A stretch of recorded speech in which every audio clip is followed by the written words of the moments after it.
Recorded by Laurie Ann Walden. The Adventures of Sherlock Holmes by Sir Arthur Conan Doyle.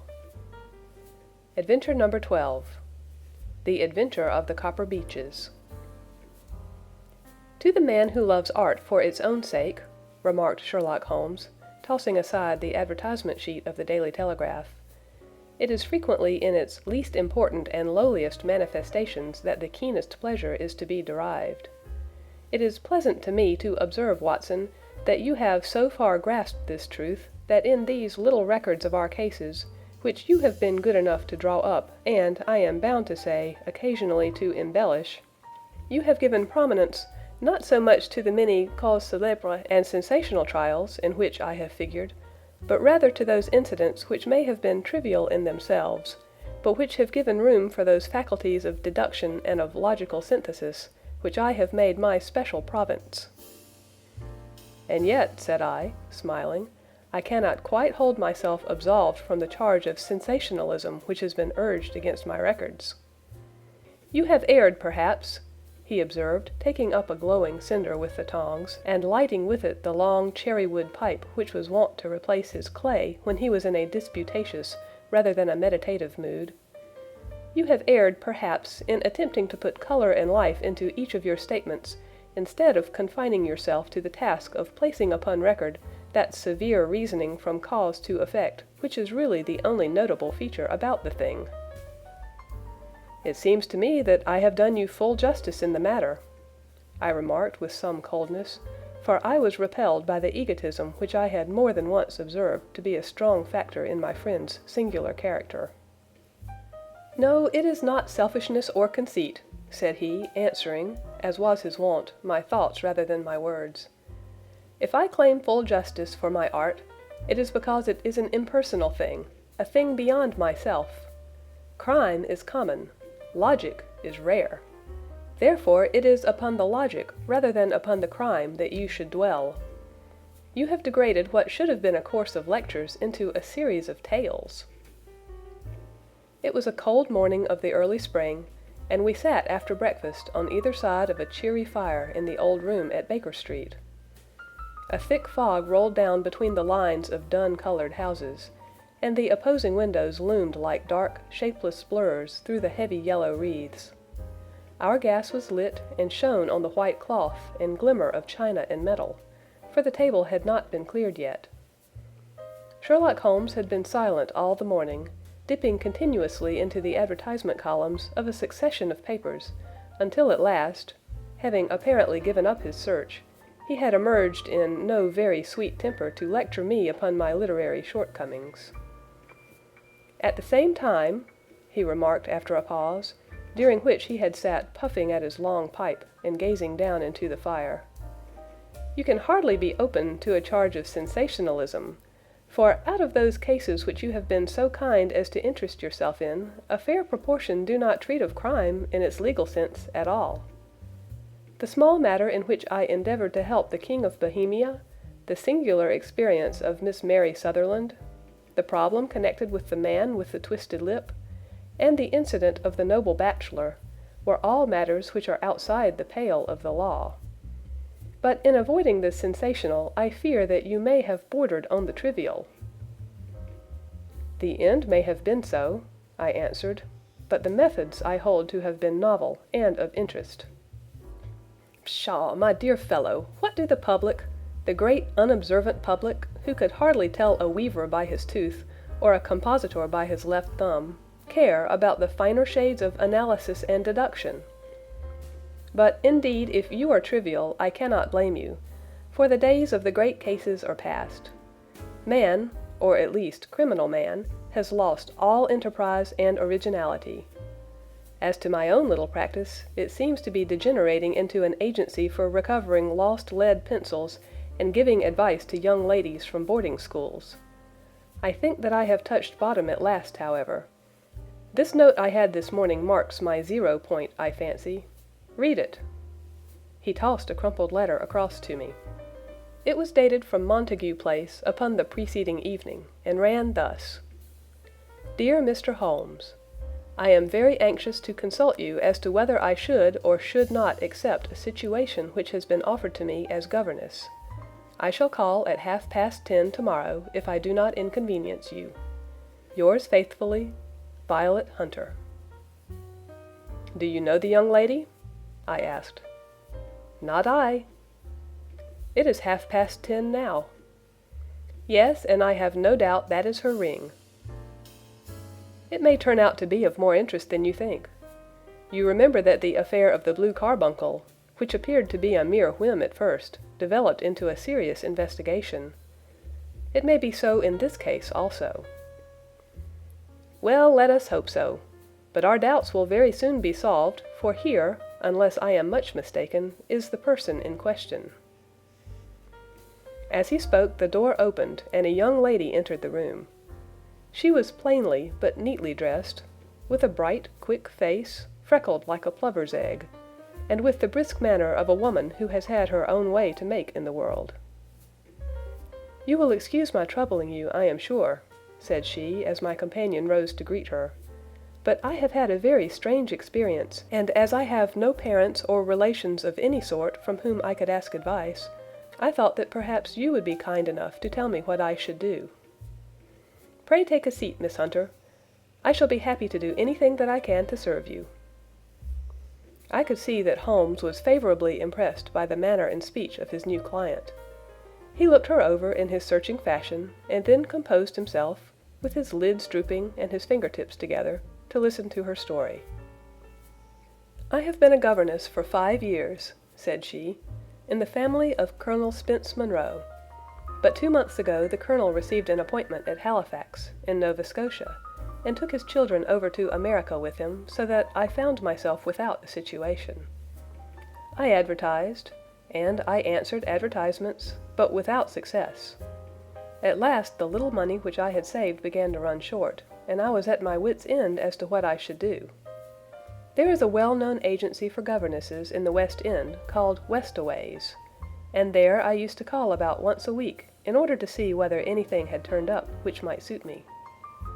Westaway was the name of the founder of the business, but it is really managed by Miss Stoper.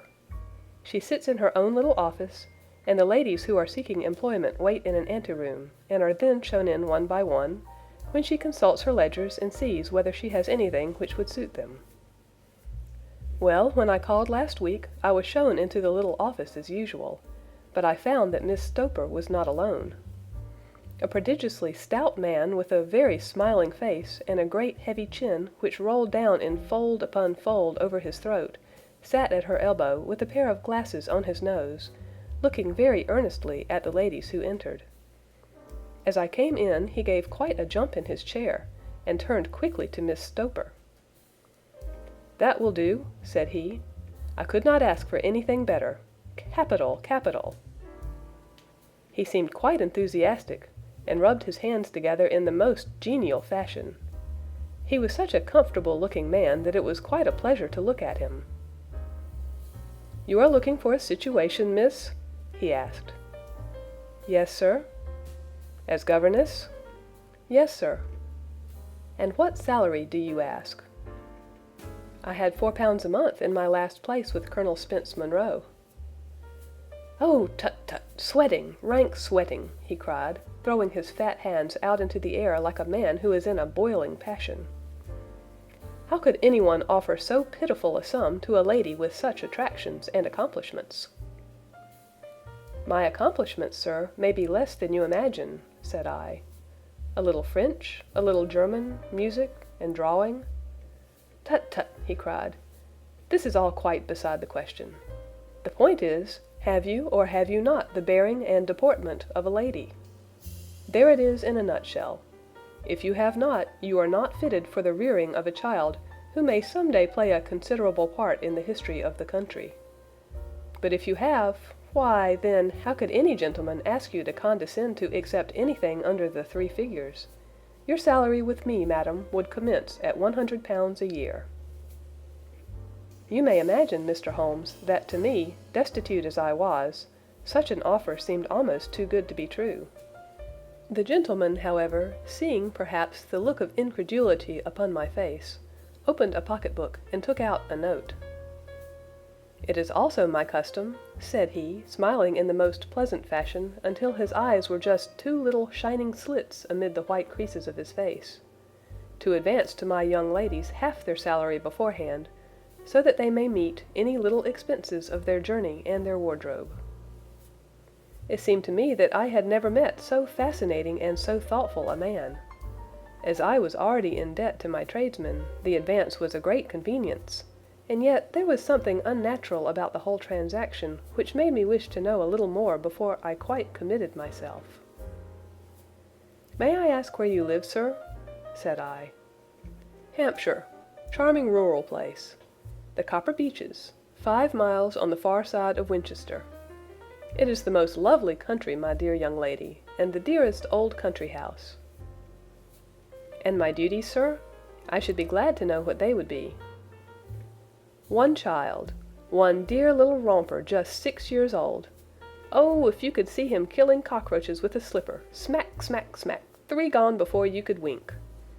He leaned back in his chair and laughed his eyes into his head again.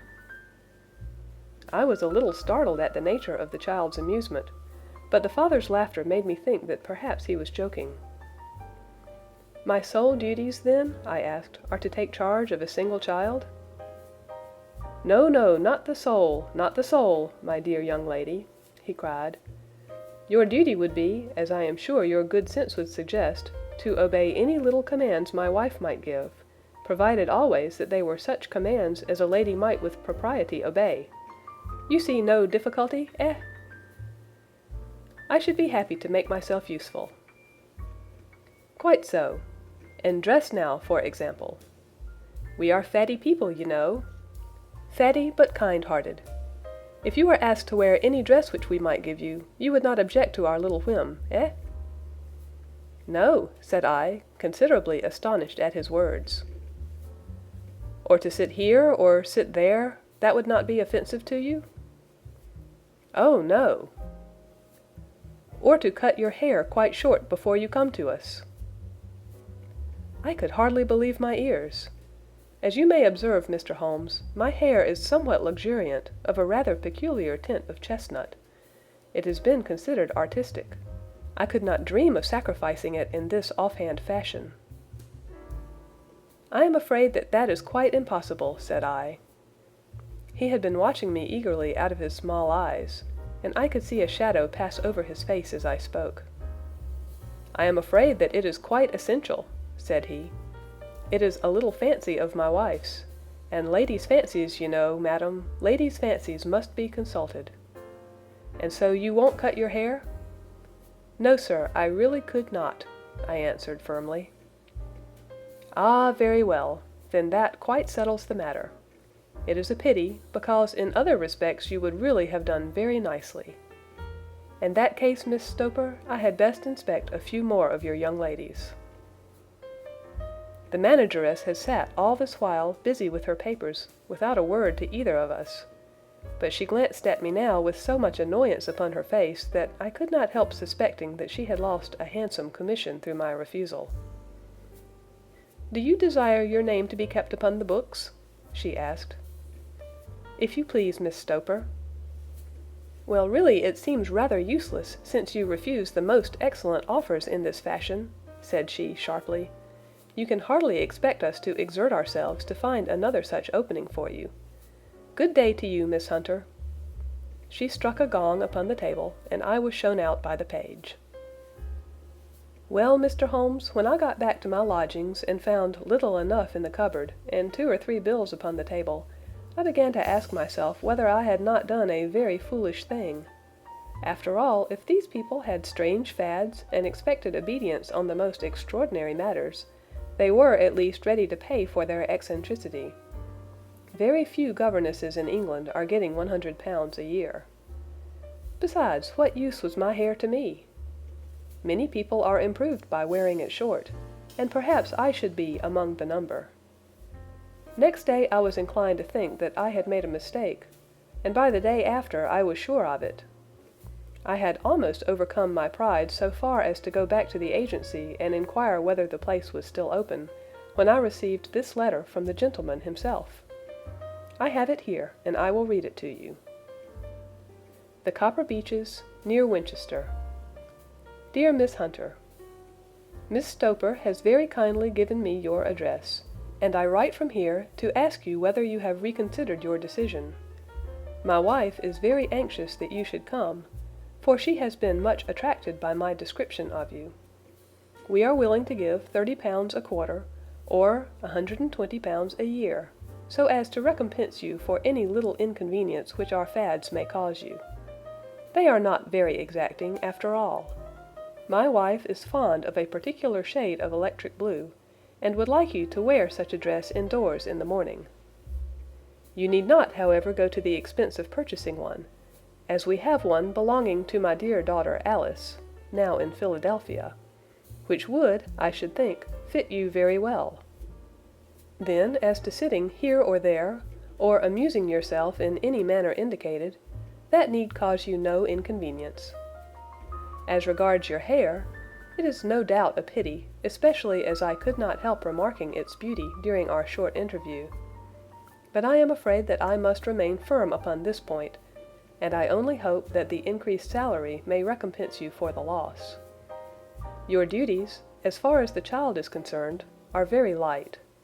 Now do try to come, and I shall meet you with the dog-cart at Winchester. Let me know your train.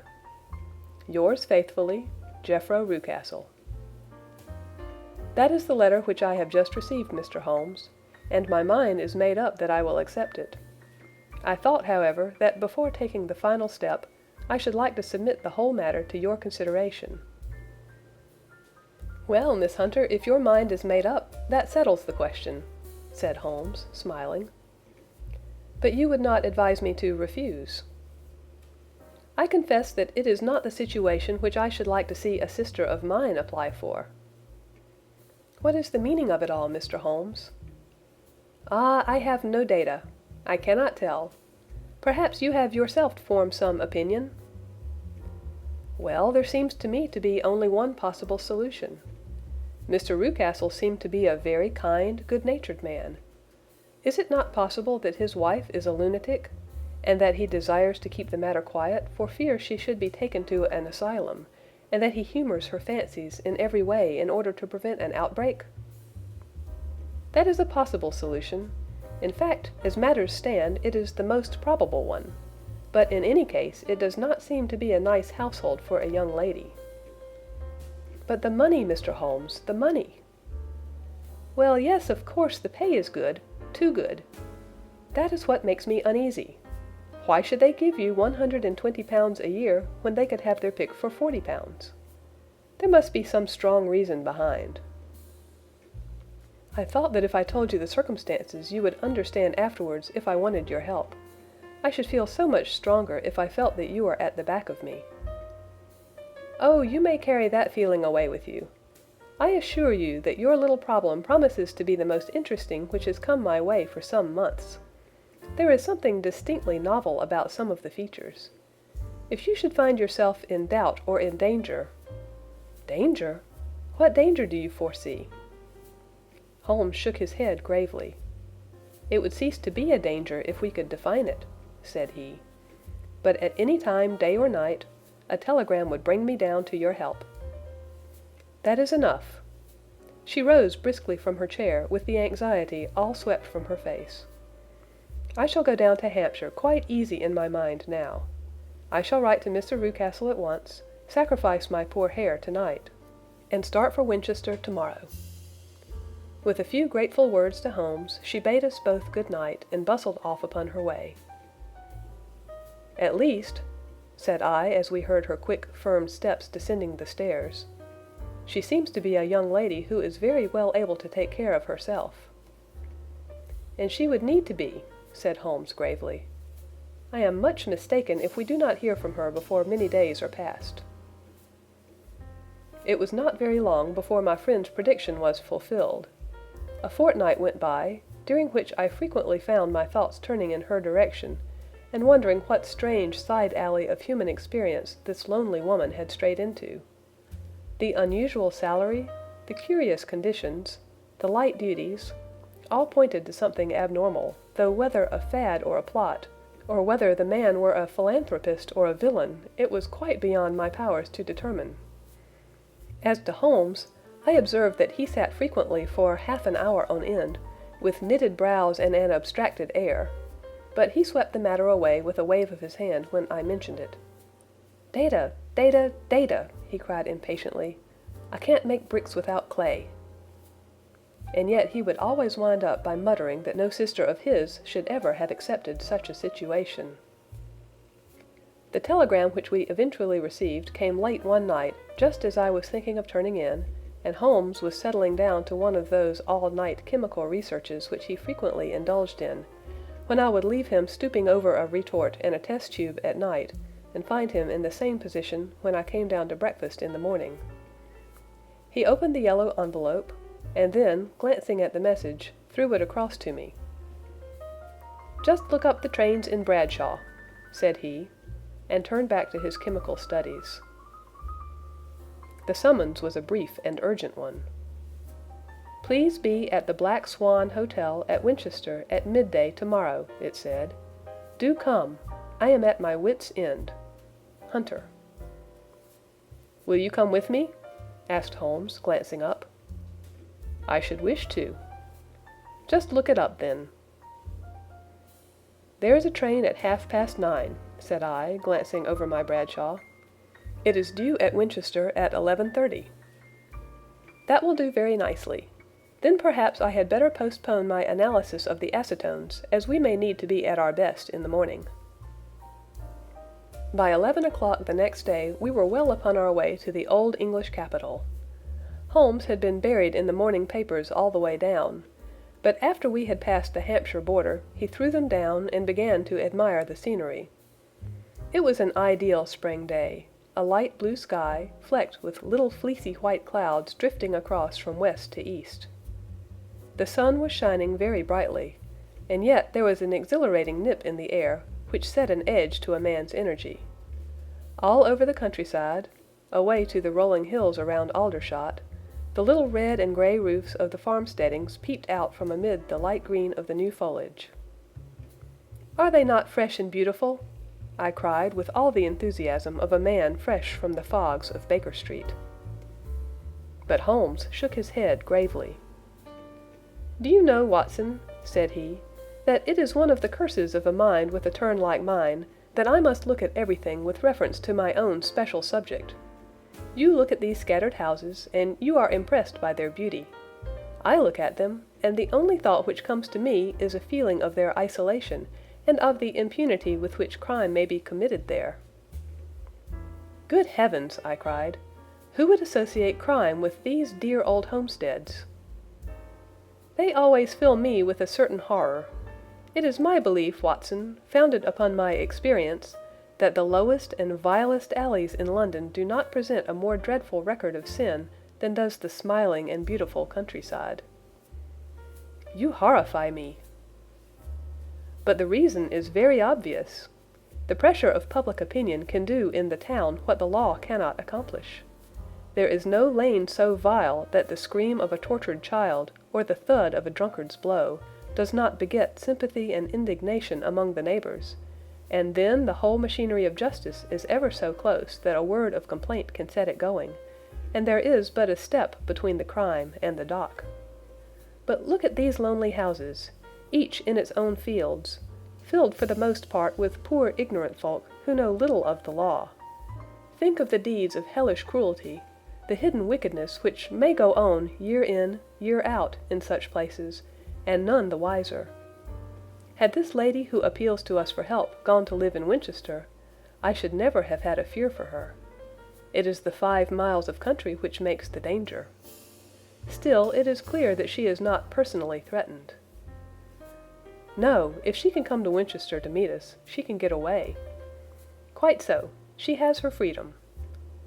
What can be the matter, then? Can you suggest no explanation? I have devised 7 separate explanations, each of which would cover the facts as far as we know them. But which of these is correct can only be determined by the fresh information which we shall no doubt find waiting for us. Well, there is the tower of the cathedral, and we shall soon learn all that Miss Hunter has to tell. The Black Swan is an inn of repute in the High Street, at no distance from the station, and there we found the young lady waiting for us. She had engaged a sitting room, and our lunch awaited us upon the table.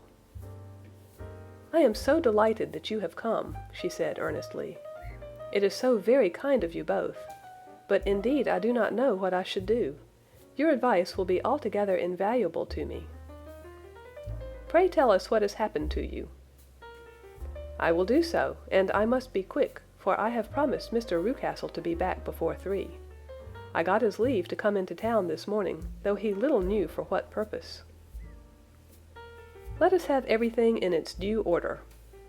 Holmes thrust his long, thin legs out towards the fire, and composed himself to listen. "In the first place, I may say that I have met, on the whole, with no actual ill treatment from Mr. and Mrs. Rucastle. It is only fair to them to say that. But I cannot understand them, and I am not easy in my mind about them."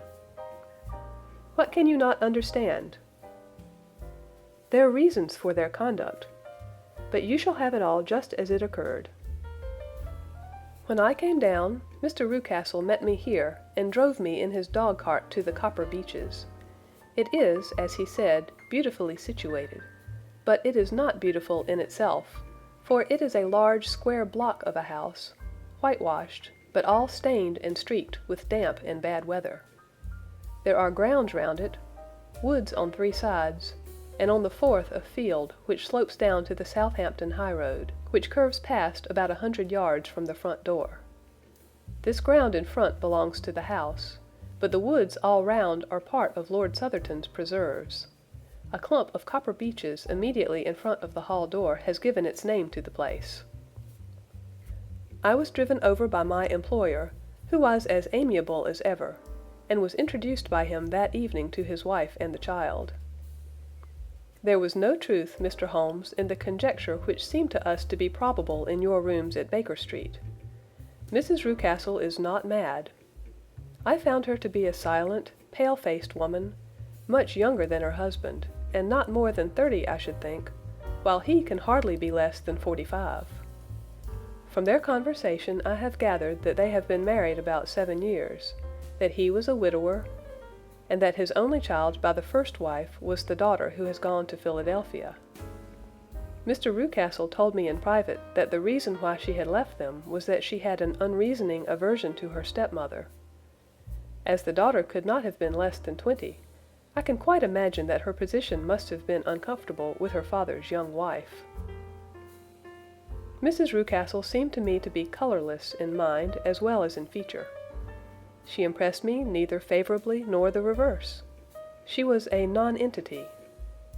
It was easy to see that she was passionately devoted both to her husband and to her little son. Her light gray eyes wandered continually from one to the other, noting every little want and forestalling it if possible. He was kind to her also in his bluff, boisterous fashion, and on the whole they seemed to be a happy couple. And yet she had some secret sorrow, this woman. She would often be lost in deep thought, with the saddest look upon her face. More than once I have surprised her in tears. I have thought sometimes that it was the disposition of her child which weighed upon her mind, for I have never met so utterly spoiled and so ill-natured a little creature. He is small for his age, with a head which is quite disproportionately large. His whole life appears to be spent in an alternation between savage fits of passion and gloomy intervals of sulking. Giving pain to any creature weaker than himself seems to be his one idea of amusement, and he shows quite remarkable talent in planning the capture of mice, little birds, and insects. But I would rather not talk about the creature, Mr. Holmes, and indeed he has little to do with my story. "I am glad of all details," remarked my friend, "whether they seem to you to be relevant or not." "I shall try not to miss anything of importance. The one unpleasant thing about the house, which struck me at once, was the appearance and conduct of the servants. There are only 2, a man and his wife. Toller, for that is his name, is a rough, uncouth man, with grizzled hair and whiskers, and a perpetual smell of drink. Twice since I have been with him he has been quite drunk, and yet Mr. Rucastle seemed to take no notice of it. His wife is a very tall and strong woman with a sour face, as silent as Mrs. Rucastle, and much less amiable.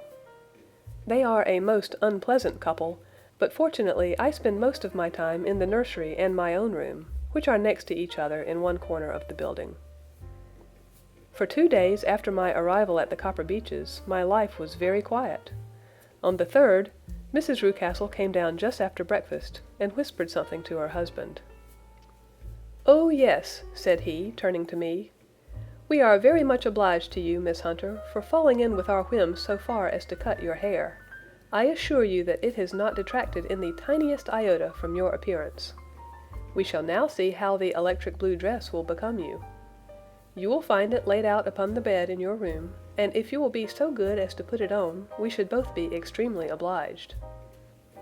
The dress which I found waiting for me was of a peculiar shade of blue. It was of excellent material, a sort of beige, but it bore unmistakable signs of having been worn before.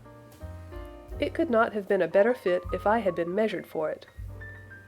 Both Mr. and Mrs. Rucastle expressed a delight at the look of it, which seemed quite exaggerated in its vehemence. They were waiting for me in the drawing-room, which is a very large room stretching along the entire front of the house, with 3 long windows reaching down to the floor. A chair had been placed close to the central window with its back turned towards it. In this I was asked to sit, and then Mr. Rucastle, walking up and down on the other side of the room, began to tell me a series of the funniest stories that I have ever listened to. You cannot imagine how comical he was, and I laughed until I was quite weary. Mrs. Rucastle, however, who has evidently no sense of humor, never so much as smiled, but sat with her hands in her lap, and a sad, anxious look upon her face. After an hour or so, Mr. Rucastle suddenly remarked that it was time to commence the duties of the day, and that I might change my dress and go to little Edward in the nursery. 2 days later this same performance was gone through under exactly similar circumstances. Again I changed my dress, again I sat in the window, and again I laughed very heartily at the funny stories of which my employer had an immense repertoire, and which he told inimitably. Then he handed me a yellow-backed novel, and moving my chair a little sideways that my own shadow might not fall upon the page, he begged me to read aloud to him. I read for about 10 minutes, beginning in the heart of a chapter, and then suddenly, in the middle of a sentence, he ordered me to cease and to change my dress. You can easily imagine, Mr. Holmes, how curious I became as to what the meaning of this extraordinary performance could possibly be. They were always very careful, I observed, to turn my face away from the window, so that I became consumed with the desire to see what was going on behind my back. At first it seemed to be impossible, but I soon devised a means. My hand mirror had been broken, so a happy thought seized me, and I concealed a piece of the glass in my handkerchief. On the next occasion, in the midst of my laughter, I put my handkerchief up to my eyes, and was able with a little management to see all that there was behind me. I confess that I was disappointed. There was nothing. At least, that was my first impression. At the second glance, however, I perceived that there was a man standing in the Southampton Road, a small bearded man in a grey suit, who seemed to be looking in my direction. The road is an important highway, and there are usually people there. This man, however, was leaning against the railings which bordered our field, and was looking earnestly up. I lowered my handkerchief and glanced at Mrs. Rucastle, to find her eyes fixed upon me with a most searching gaze. She said nothing, but I am convinced that she had divined that I had a mirror in my hand, and had seen what was behind me. She rose at once. "Jeffro," said she, "there is an impertinent fellow upon the road there who stares up at Miss Hunter." "No friend of yours, Miss Hunter?" he asked. "No, I know no one in these parts." "Dear me, how very impertinent! Kindly turn round and motion to him to go away." "Surely it would be better to take no notice." No, no, we should have him loitering here always. Kindly turn round and wave him away like that." I did as I was told, and at the same instant Mrs. Rucastle drew down the blind. That was a week ago, and from that time I have not sat again in the window, nor have I worn the blue dress, nor seen the man in the road. "Pray continue," said Holmes. "Your narrative promises to be a most interesting one." "You will find it rather disconnected, I fear, and there may prove to be little relation between the different incidents of which I speak. On the very first day that I was at the Copper Beeches, Mr. Rucastle took me to a small outhouse which stands near the kitchen door. As we approached it, I heard the sharp rattling of a chain and the sound as of a large animal moving about. "Look in here," said Mr. Rucastle, showing me a slit between two planks. "Is he not a beauty?" I looked through and was conscious of two glowing eyes and of a vague figure huddled up in the darkness. "Don't be frightened," said my employer, laughing at the start which I had given. "It's only Carlo, my mastiff. I call him mine, but really old Toller, my groom, is the only man who can do anything with him. We feed him once a day, and not too much then, so that he is always as keen as mustard.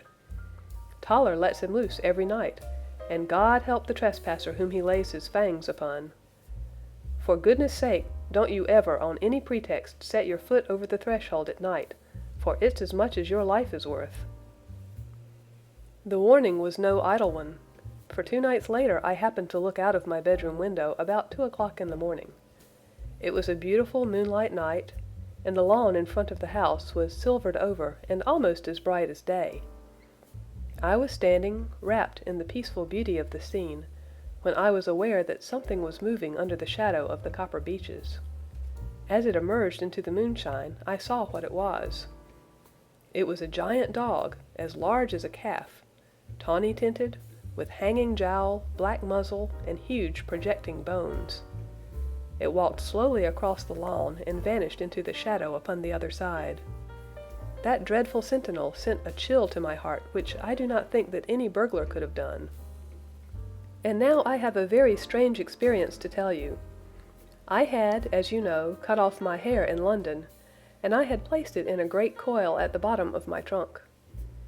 One evening, after the child was in bed, I began to amuse myself by examining the furniture of my room, and by rearranging my own little things.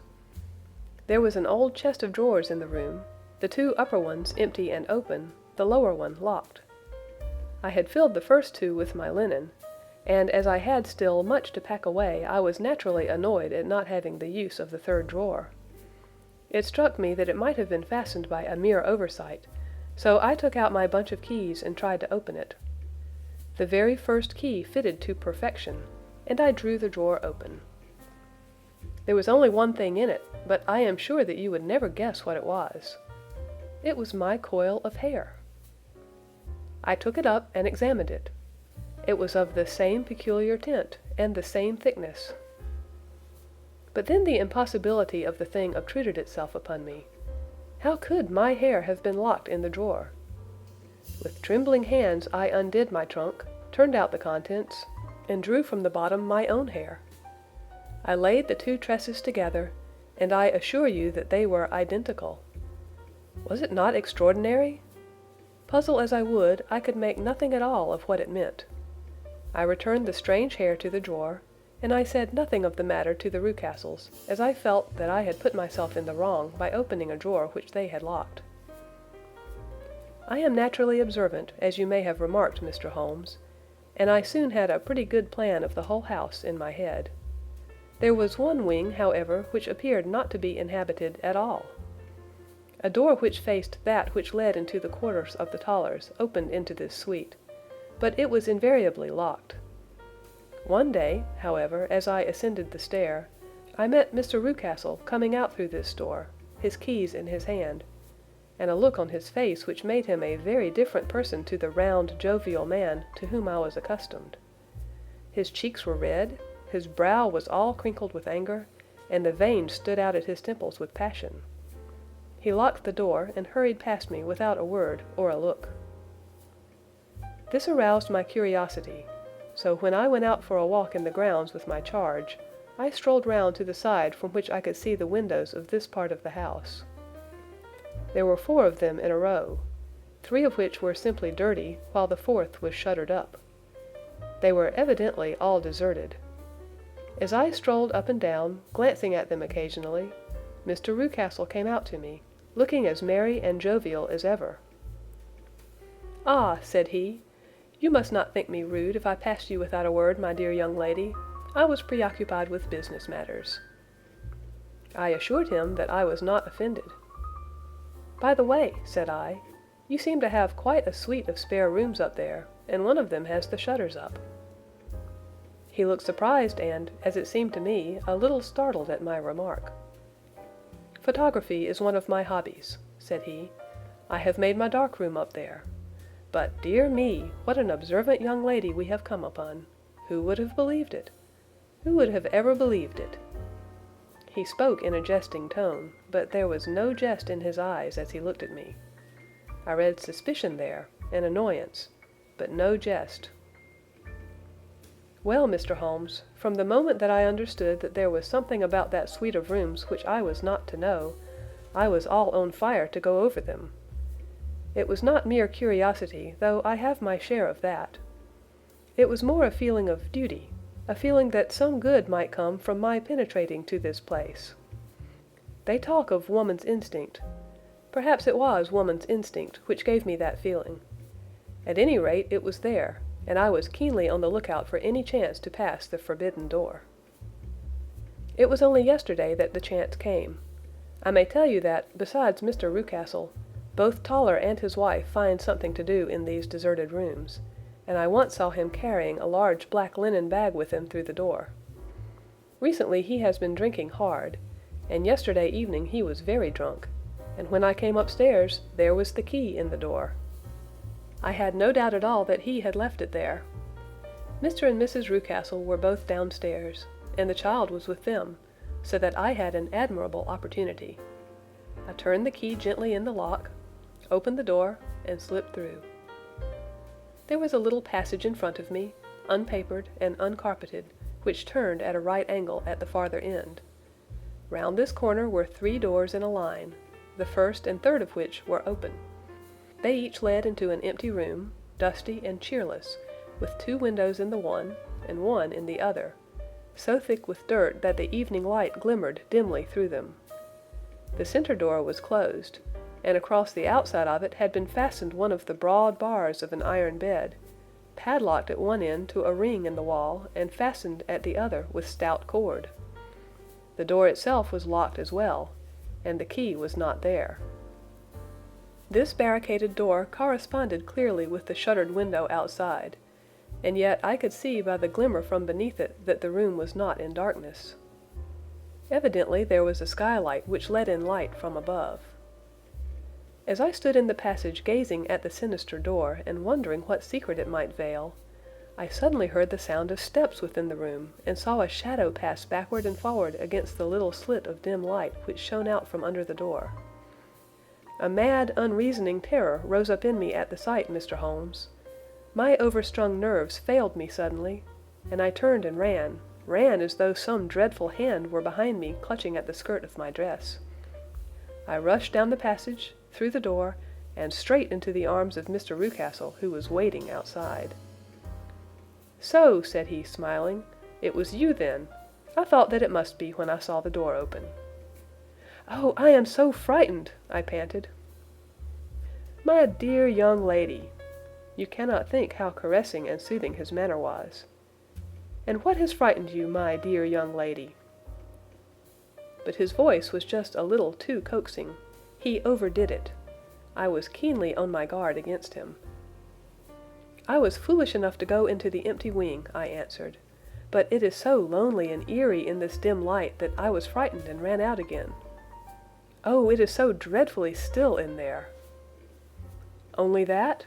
said he, looking at me keenly. "Why, what did you think?" I asked. "Why do you think that I locked this door?" "I am sure that I do not know." "It is to keep people out who have no business there, do you see?" He was still smiling in the most amiable manner. "I am sure if I had known—" "Well then, you know now.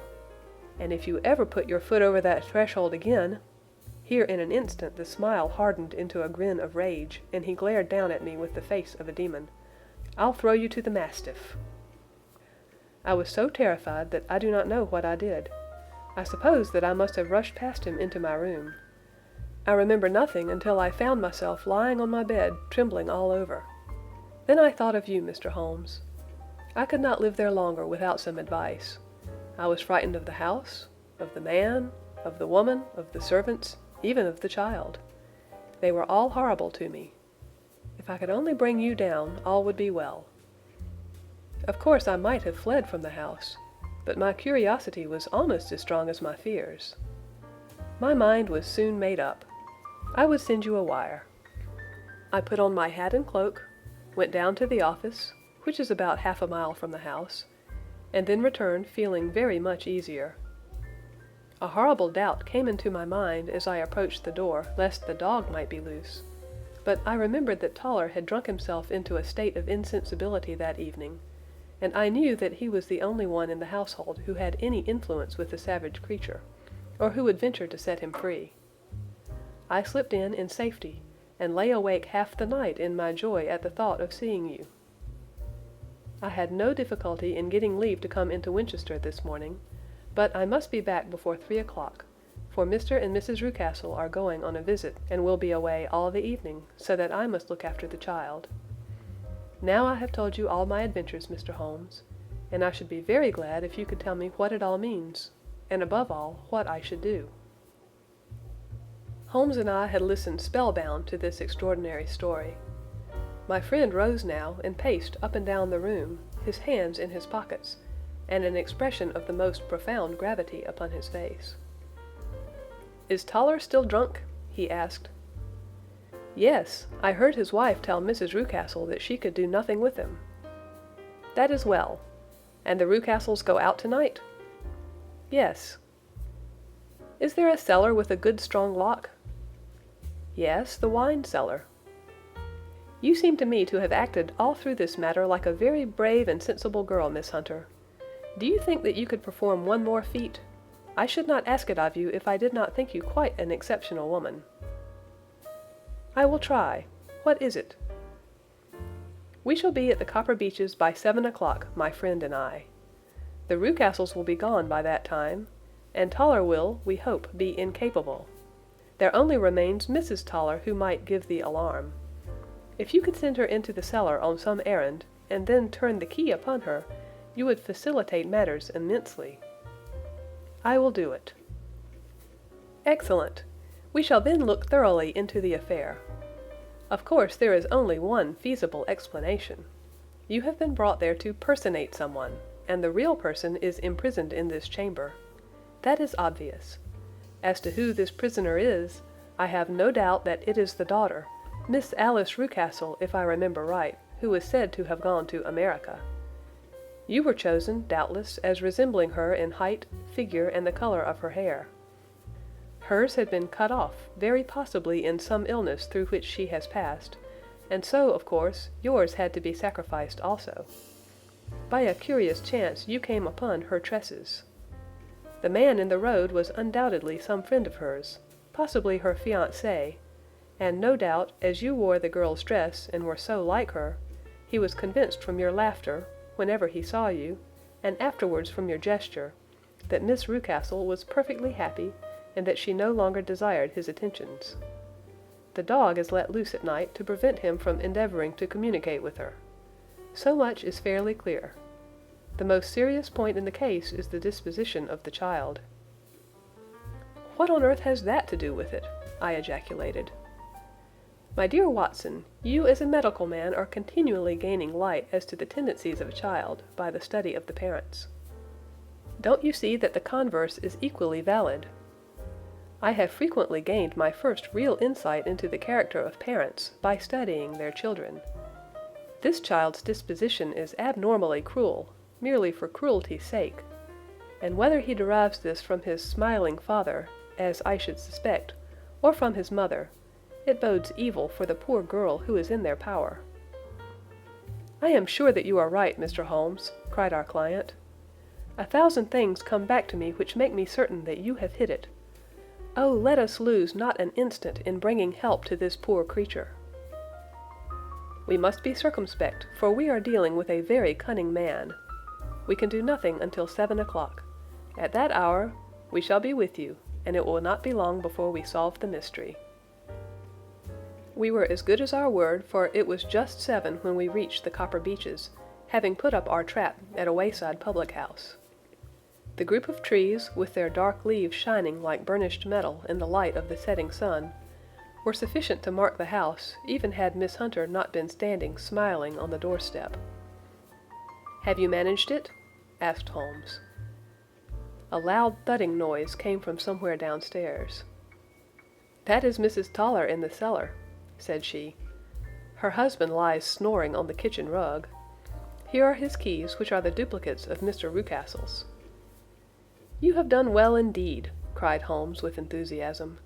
"Now lead the way, and we shall soon see the end of this black business." We passed up the stair, unlocked the door, followed on down a passage, and found ourselves in front of the barricade which Miss Hunter had described. Holmes cut the cord and removed the transverse bar. Then he tried the various keys in the lock, but without success. No sound came from within, and at the silence Holmes's face clouded over. "I trust that we are not too late," said he. "I think, Miss Hunter, that we had better go in without you. Now, Watson, put your shoulder to it, and we shall see whether we cannot make our way in." It was an old rickety door, and gave at once before our united strength. Together we rushed into the room. It was empty. There was no furniture save a little pallet bed, a small table, and a basketful of linen. The skylight above was open, and the prisoner gone. "There has been some villainy here," said Holmes. "This beauty has guessed Miss Hunter's intentions and has carried his victim off." "But how?" "Through the skylight. We shall soon see how he managed it." He swung himself up onto the roof. "Ah, yes," he cried.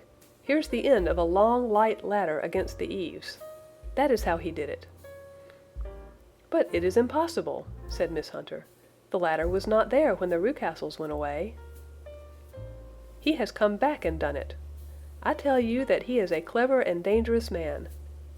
I should not be very much surprised if this were he whose step I hear now upon the stair. I think, Watson, that it would be as well for you to have your pistol ready." The words were hardly out of his mouth before a man appeared at the door of the room, a very fat and burly man, with a heavy stick in his hand. Miss Hunter screamed and shrunk against the wall at the sight of him. But Sherlock Holmes sprang forward and confronted him. "You villain," said he, "where's your daughter?" The fat man cast his eyes round, and then up at the open skylight. "It is for me to ask you that," he shrieked. "You thieves, spies and thieves! I have caught you, have I? You are in my power. I'll serve you." He turned and clattered down the stairs as hard as he could go. "He's gone for the dog," cried Miss Hunter. "I have my revolver," said I. "Better close the front door," cried Holmes, and we all rushed down the stairs together. We had hardly reached the hall when we heard the baying of a hound, and then a scream of agony, with a horrible worrying sound which it was dreadful to listen to. An elderly man with a red face and shaking limbs came staggering out at a side door. "My God!" he cried. "Someone has loosed the dog. It's not been fed for 2 days. Quick, quick, or it'll be too late." Holmes and I rushed out and round the angle of the house, with Toller hurrying behind us. There was the huge famished brute, its black muzzle buried in Rucastle's throat, while he writhed and screamed upon the ground. Running up, I blew its brains out, and it fell over with its keen white teeth still meeting in the great creases of his neck. With much labor we separated them, and carried him, living but horribly mangled, into the house. We laid him upon the drawing-room sofa, and having dispatched the sobered Toller to bear the news to his wife, I did what I could to relieve his pain. We were all assembled round him when the door opened, and a tall, gaunt woman entered the room. "Mrs. Toller!" cried Miss Hunter. "Yes, miss. Mr. Rucastle let me out when he came back before he went up to you. Ah, miss, it is a pity you didn't let me know what you were planning, for I would have told you that your pains were wasted." "Ha!" said Holmes, looking keenly at her. "It is clear that Mrs. Toller knows more about this matter than anyone else." "Yes, sir, I do, and I am ready enough to tell what I know." "Then pray sit down, and let us hear it, for there are several points on which I must confess that I am still in the dark." "I will soon make it clear to you," said she, "and I'd have done so before now, if I could have got out from the cellar. If there's police court business over this, you'll remember that I was the one that stood your friend, and that I was Miss Alice's friend too. She was never happy at home, Miss Alice wasn't, from the time that her father married again. She was slighted like, and had no say in anything, but it never really became bad for her until after she met Mr. Fowler at a friend's house. As well as I could learn, Miss Alice had rights of her own by will, but she was so quiet and patient, she was, that she never said a word about them, but just left everything in Mr. Rucastle's hands. He knew he was safe with her, but when there was a chance of a husband coming forward, who would ask for all that the law would give him, then her father thought it time to put a stop on it. He wanted her to sign a paper so that whether she married or not, he could use her money. When she wouldn't do it, he kept on worrying her until she got brain fever, and for 6 weeks was at death's door. Then she got better at last, all worn to a shadow, and with her beautiful hair cut off. But that didn't make no change in her young man, and he stuck to her as true as man could be." "Ah," said Holmes, "I think that what you have been good enough to tell us makes the matter fairly clear, and that I can deduce all that remains. Mr. Rucastle, then, I presume, took to this system of imprisonment?" "Yes, sir." "And brought Miss Hunter down from London in order to get rid of the disagreeable persistence of Mr. Fowler?" "That was it, sir." "But Mr. Fowler, being a persevering man, as a good seaman should be, blockaded the house, and having met you succeeded by certain arguments, metallic or otherwise, in convincing you that your interests were the same as his." "Mr. Fowler was a very kind-spoken, free-handed gentleman," said Mrs. Toller serenely. "And in this way he managed that your good man should have no want of drink, and that a ladder should be ready at the moment when your master had gone out. You have it, sir, just as it happened." "I am sure we owe you an apology, Mrs. Toller," said Holmes, "for you have certainly cleared up everything which puzzled us. And here comes the country surgeon and Mrs. Rucastle, so I think, Watson, that we had best escort Miss Hunter back to Winchester, as it seems to me that our locus standi now is rather a questionable one." And thus was solved the mystery of the sinister house with the copper beeches in front of the door. Mr. Rucastle survived, but was always a broken man, kept alive solely through the care of his devoted wife. They still live with their old servants, who probably know so much of Rucastle's past life that he finds it difficult to part from them. Mr. Fowler and Miss Rucastle were married, by special license, in Southampton the day after their flight, and he is now the holder of a government appointment in the island of Mauritius. As to Miss Violet Hunter, my friend Holmes, rather to my disappointment, manifested no further interest in her when once she had ceased to be the center of one of his problems, and she is now the head of a private school at Walsall, where I believe that she has met with considerable success. End of The Adventure of the Copper Beeches. This concludes The Adventures of Sherlock Holmes by Sir Arthur Conan Doyle.